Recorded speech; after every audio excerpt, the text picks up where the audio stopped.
நம் தேவனாகிய இயேசு கிறிஸ்துவினால் உங்களுக்கு கிருபையும் சமாதானமும் சந்தோஷமும் உண்டாவதாக. இருதயத்தை குறித்த அநேக வேத பகுதிகளை இந்த நாட்கள்ல தேவன் நமக்கு காண்பிச்சிட்டு இருக்காரு.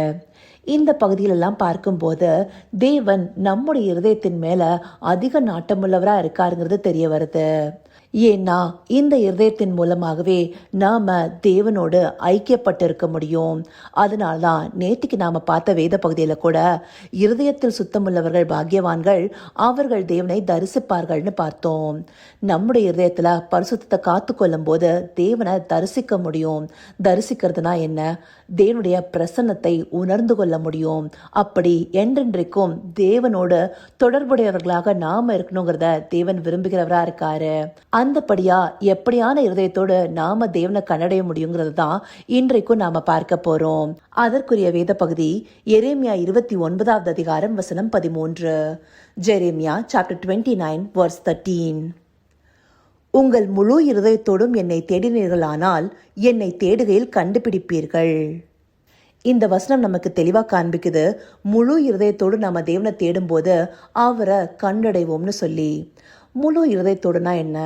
நம்ம கொஞ்சம் நிதானிச்சு பார்த்தோம்னா புரியும். தேவ சமூகத்துல நாம முழங்கால் படியிட்டு அவரை தேடும் போது நம்முடைய இருதயம் முழுவதுமாய் அவரை தேடுதா, இல்ல அதற்குள்ளார பல சிந்தைகள் நிரம்பி இருக்கிறதான்னு சொல்லிட்டு. அநேக நேரங்கள்ல நம்முடைய கவலைகள், கஷ்டங்கள், இல்ல நமக்குள்ள இருக்கிற குழப்பங்கள், இல்ல சில நேரங்கள்ல அதீதமான சந்தோஷமான காரியங்கள் கூட நம்முடைய இருதயத்துல நிரம்பி இருக்கும் போது நம்ம முழு இருதயத்தோட தேவனை தேட மாட்டோம். ஒரு பக்கமா நம்முடைய இருதயம் வேற ஏதோ சிந்தனைக்குள்ள போகும். அந்தபடி நாம ஒருமுகமா தேவனை தேடுகிறவர்களாக இருக்க மாட்டோம்.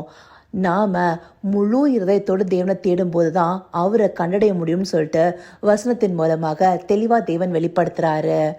இங்க மாத்திரம் இல்ல, சங்கீதம் 145வது அதிகாரம் 18வது வசனம் எடுத்துட்டோம்னா, தம்மை நோக்கி கூப்பிடுற யாவருக்கும், உண்மையாய் தம்மை நோக்கி கூப்பிடுற யாவருக்கும் கர்த்தர் சமீபமா இருக்கிறார்னு சொல்லப்பட்டிருக்கு. இந்த வசனத்திலையுமே உண்மையாய் தம்மை நோக்கி கூப்பிடுற யாவருக்கும்னு சொல்லிட்டு ரொம்ப அழுத்தமா சொல்லியிருக்காங்கல்ல. இந்த உண்மைங்கிறது என்ன?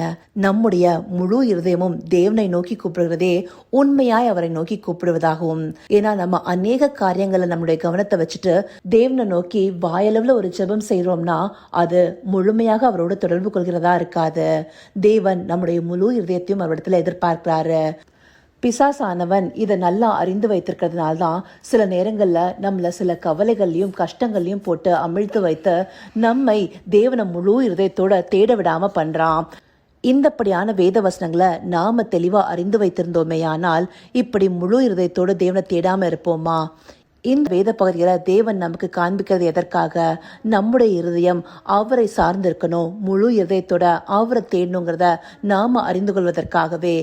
அந்தபடி மனிதன் இருதயத்தின் மூலமாகவே தேவனோடு தொடர்போடு இருக்க முடியுன்றதை அறிந்த தேவன் நம்முடைய இருதயத்தை எப்படி சீர்படுத்துவேன்னு சொல்லிட்டு வாக்காகவே சில வசனங்கள் நமக்கு சொல்லியிருக்காரு. எசேக்கியேல் தீர்க்கதரிசியின் புஸ்தகம் 36வது அதிகாரத்துல 25வது வசனத்திலிருந்து 27வது வசனத்துக்குள்ள பார்த்தோம்னா, நம் மீது சுத்தமான ஜலம் தெளிப்பதாகவும் நமக்கு நவமான இருதயத்தை கொடுப்பதாகவும் கல்லான இருதயத்தை மாற்றி சதையான இருதயத்தை நமக்குள்ள கொடுப்பதாகவும் தேவன் அங்க வாக்கு பண்ணியிருக்காரு. நம்முடைய உள்ளத்துல புதிதான ஆவிய கட்டளையிடுவேன்னு சொல்லியிருக்காரு. அப்படி நமக்கு ஆண்டவராகிய இயேசு கிறிஸ்துவின் மூலமாக பரிசுத்த ஆவியானவரையும் தந்தரலிருக்காரு. அந்த பரிசுத்த ஆவியானவரின் துணை கொண்டே நம்முடைய இருதயத்துக்குள்ளார நம்ம பரிசுத்தத்தை காத்து கொள்ள முடியும். அவர் நம்முடைய உள்ளார்ந்த மனிதனை ஒவ்வொரு நாளும் பலப்படுத்துகிறவரா இருக்காரு. அப்படி நம்முடைய இருதயத்தை சீர்படுத்துகிறவராகவும் நம்மள முழு இருதயத்தோடு தேவனை நோக்கி பார்க்க செய்கிறவராகவும் ஆவியானவரும் துணையாளராக நமக்கு கொடுக்கப்பட்டிருக்காரு. இந்தபடியெல்லாம் நாம தேவனோடு ஐக்கியப்பட்டிருக்க அவர் எத்தனை காரியங்களை செய்திருக்கிறாரு. ஆனா நாம என்ன செய்து கொண்டிருக்கிறோம்? நாம தேவனை உண்மையாய் நோக்கி கூப்பிடுறவர்களா இருக்கிறோமா? முழு இருதயத்தோடு அவர் நோக்கி பார்க்கிறவர்களா இருக்கோமா? நம்முடைய பரிசுத்த தன்மையை காத்து கொள்ளணுங்கிற முனைப்போடு இருக்கிறோமா? இதையெல்லாம் நாம செய்யணுங்கிறது தேவனுடைய விருப்பமா இருக்கு. அதற்காகவே இந்த பகுதியில் நமக்கு காண்பிக்கிறாரு. அதை காண்பித்த தேவனுக்கு நம்ம நன்றி செலுத்துவோமா? கர்த்தாவே, தேவாதி தேவனே, உமக்கே இந்த வேல் நன்றி செலுத்துகிறோம் ராஜா. அப்பா, எங்களுடைய இருதயத்தோடே உம்மோடு ஐக்கியப்பட்டிருக்கோங்கிறத அறிந்து எங்களுடைய இருதயத்தை சீர்படுத்த வாக்குத்தமும் கொடுத்திருக்கீங்களே ராஜா.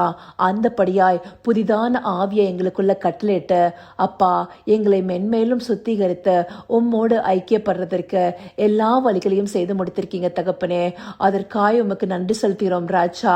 எங்களுடைய முழு இருதயத்தோடு உம்மை தேடவும் அப்பா உண்மையாய் உம்மை நோக்கி ஒவ்வொரு நாளும் பார்க்கவும் தேவரீர் எங்களுக்கு தயவு பாட்டுங்க ஐயா. ஆம் ராஜா. அப்பா உம்முடைய சமூகத்துல முழங்கால் படியிடும் போது எங்களுடைய இருதயத்தில் எழும்புகிற சிந்தனையெல்லாம் மட்டுப்படுத்திட்டு எங்களுடைய இருதயத்தை ஒருமுகப்படுத்தி உம்மை நோக்கி பார்க்கிறதற்கு எங்களுக்கு தயவு பாட்டுங்கப்பா. அப்படியாய் உம்மை நோக்கி பார்த்து என்றென்றைக்கும் உம்மோடு ஐக்கியப்பட்டிருக்கிற கிருபையை எங்களுக்கு கொடுங்க தகப்பனே. அப்படியாய் நீங்க எங்களை நடத்த போகிற தயவிற்காய் நன்றி. சகலவித துதி மகிமை கனம் யாவும் ஒருவருக்கே செலுத்துகிறோம். இயேசு கிறிஸ்துவின் மூலமாய் வேண்டிக் கொள்கிறேன் பிதாவே. ஆமென் ஆமென்.